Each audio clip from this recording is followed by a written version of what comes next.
Hearty greetings, dear viewers, and welcome to my today's presentation.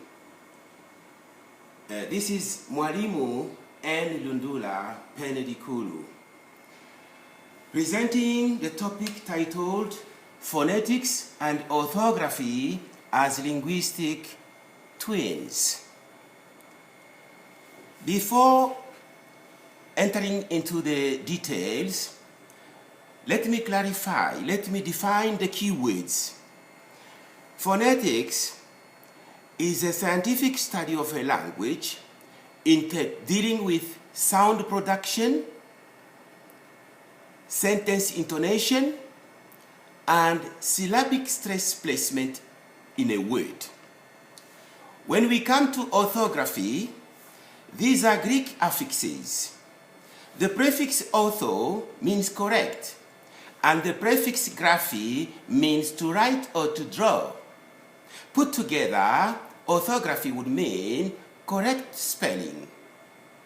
As for linguistic twins, we mean simply that no one can talk of spelling without alluding to phonetics or vice versa. For phonetics and orthography are inextricably inseparable. That is to say, they always move together. Why must we introduce this topic today? Simple. We do, all of us, misspell from time to time. Therefore, we want to present about 15 valuable tips which we think will reduce the number of our misspellings in whatever written communication we come up with. Let me say this also. Phonetics, and these we've called them as twins, which means phonetics is the elder sibling. Phonetics is the elder sibling because human babies start by producing sound, what we call reduplicative words and phrases. Wo wo and choo choo and wee wee, things like that. They start by producing sounds naturally without going to school. But for spelling, they have to go to school. That's why I call them elder sibling and younger sibling. But they are always together. I want to summarize that introduction by saying that all living languages, including sign languages, are to be spoken and written. The verbal part, verbal communication, that's where we also include sign languages. As for the written part, we have to include also Braille. You see, for our unfortunate friends who have lost their sight, it's also part of the writing of the language. So, all living languages are to be spoken and written. English is a living language. In conclusion to those two premises, English is to be spoken and written. There is no way you can produce a sound. That's why there is phonetics to represent the sound. There is an phonetic alphabet which will represent the sound of each, symbols to represent each sound we produce. And the writing, that's where the spelling is involved. Okay? I want to also make some personal observation, dear viewers, by stating that if you teach English without including phonetics, teaching English without phonetics is tantamount to teaching geography and history without maps.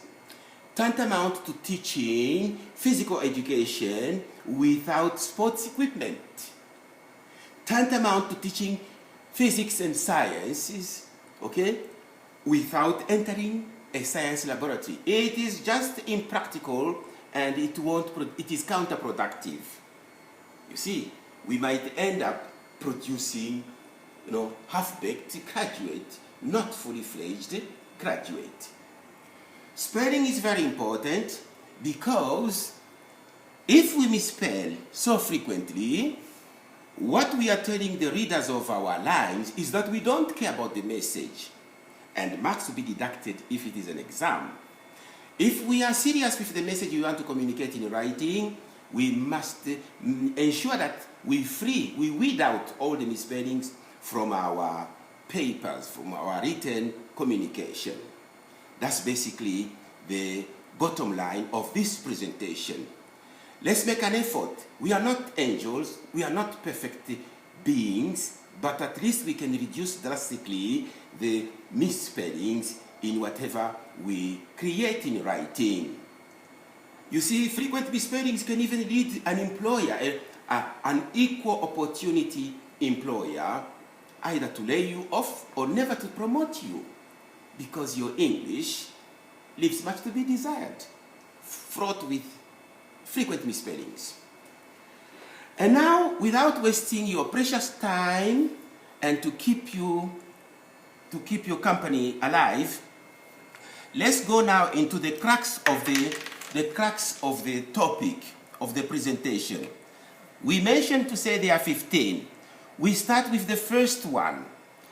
The first one deals with the spellings itself. If you are in America, you see, center will be written like that, E-R, and if you are in the UK, RP, R-E. Same with meter, liter, and so on. All these, the second column is for American spellings. The first row is for British spelling, and there we have the phonetics. We have said they are just inseparable. All right? So, we have a few exceptions here. This is how they write jail in the UK, and this is how they write jail in America. Connection in the UK is an acceptable spelling. That's American. Reflection. Exceptions are here. For both, they will keep ER. Tip number 2. We have these words here. Having the same root, they originate from the same word.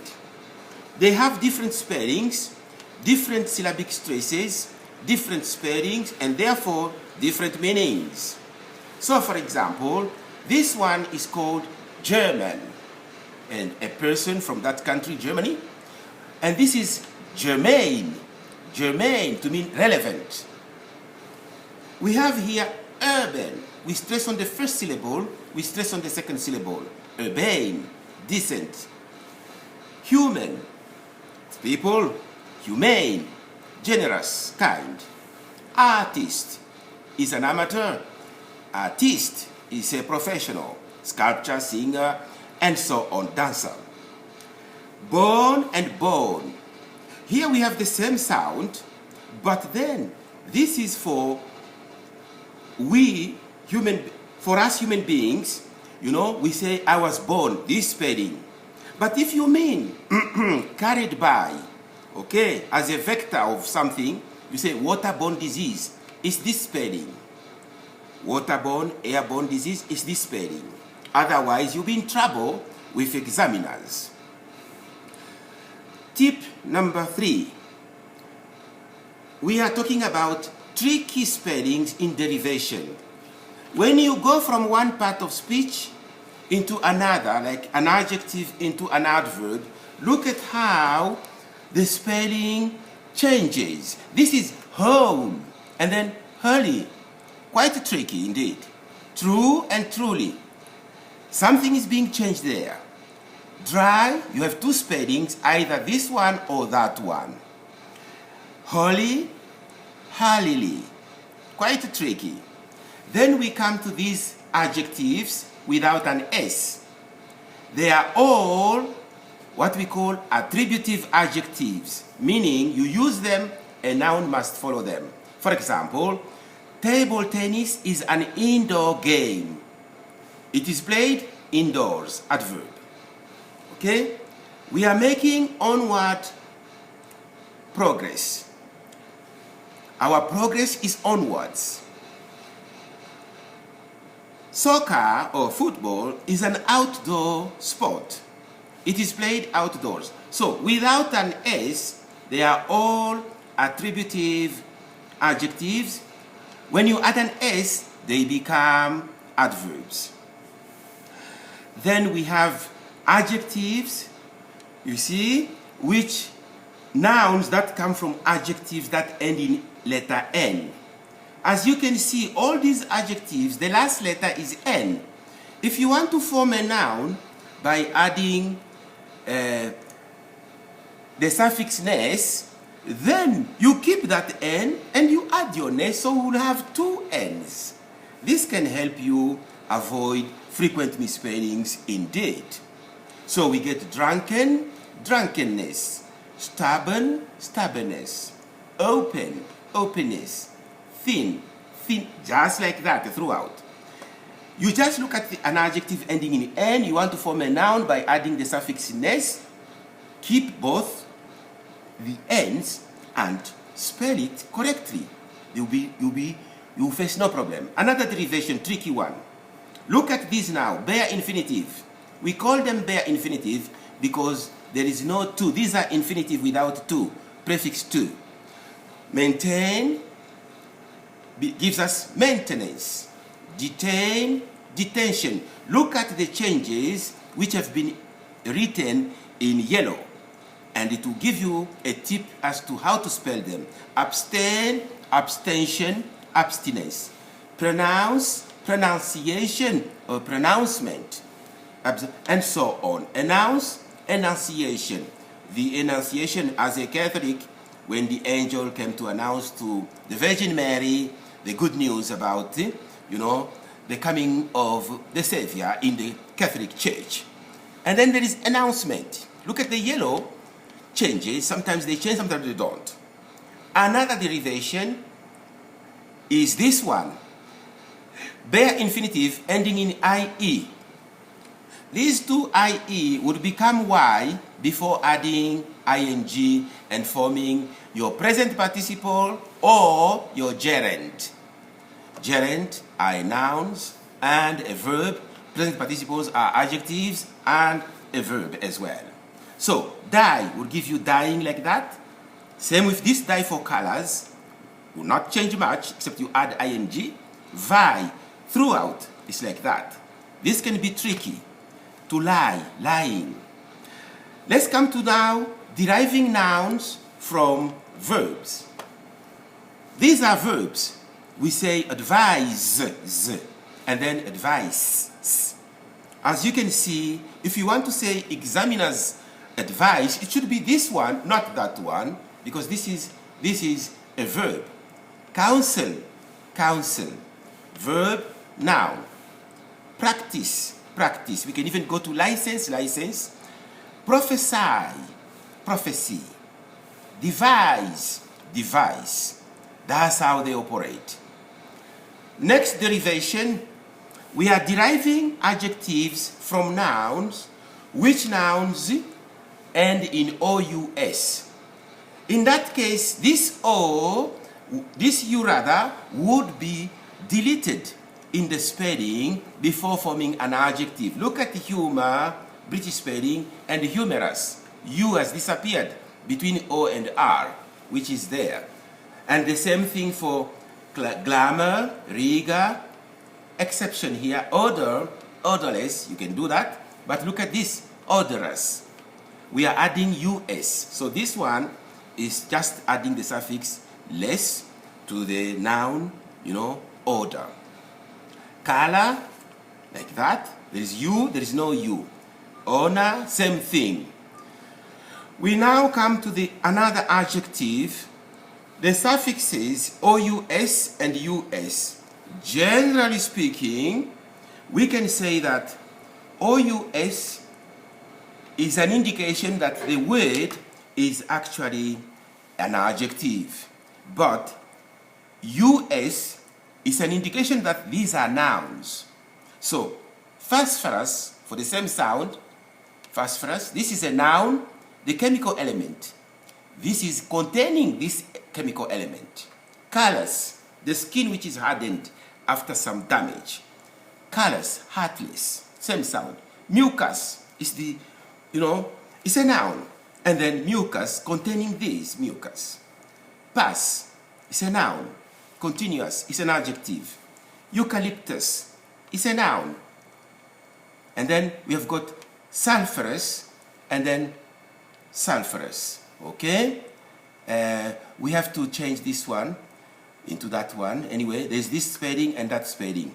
Cactus and cacti for the plural. So all the US are nouns, all the OUS are adjectives. We proceed. One exception here.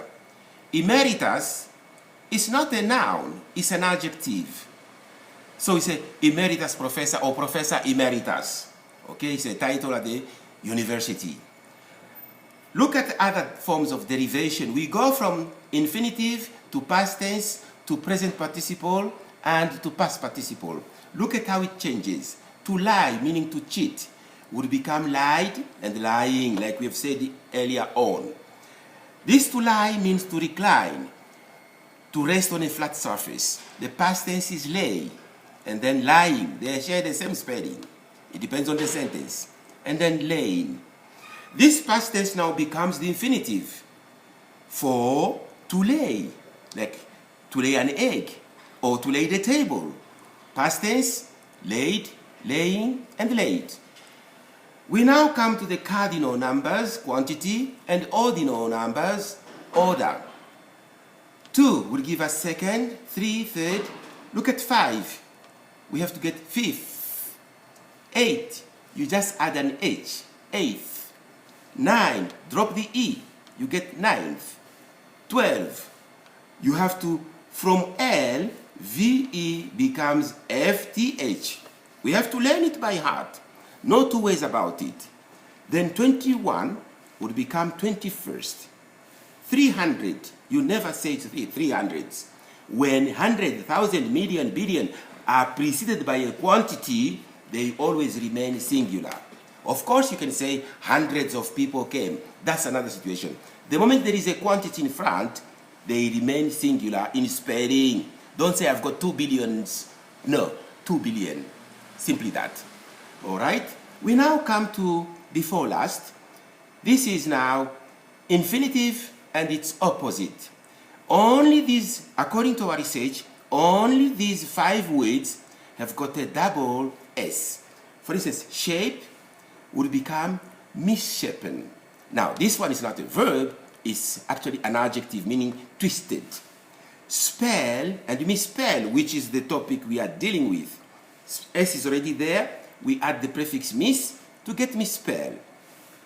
Spend starts with an S, so misspend. State, misstate. Stape, mistape. Again, this mistape is not a verb, it's a noun to mean a mistake, okay? A blunder. So, this is about tricky spelling. In actual fact, this was the last one. We now come to the spelling tip number 4. How do you spell compound words? It depends. If it is a solid compound, then it should be spelled like this, every day. Why do we call it a compound? There is every and there is day carrying one meaning to mean common. And this is not the same thing. When I say every day with a gap, I don't mean every day. This one is an adjective. Say, eat an egg every day. Which spelling will you use? This one, never that one, because it's not a noun. This is an adjective to mean everyday English, everyday food, everyday exercise, and so on and so forth. Look at now another solid compound, deadline, as one word. There is deadline. This is the last date to submit something. A deadline written with a gap in between, this one would mean a telephone line out of use, a disused telephone line. Sweet bread has nothing to do with the bread we eat in the morning at breakfast. It has to deal with the meat, pancreas of a sheep, cooked as food, okay? And then sweet bread, this is the bread which has got a sugary taste. Everybody and everybody. This one means every group. This one means all the people, each person. Pastime, when you are free. And then there's pastime there. This is the one which means leisure or hobby. All right? The spelling creates that difference. Talking about compound, we come now to hyphenated compound. I want to submit, strongly submit, without any exception, that all the prefixes the suffix self, when it is used in combination to form a hyphenated compound, it must always be hyphenated. That's my submission. I stand to be corrected, but that's what my research have proved. Okay, my researchers have proved to me that there isn't any self plus in combination without hyphen. So there is this one, examples: self-taught, self-service, self-reliance, self-pity.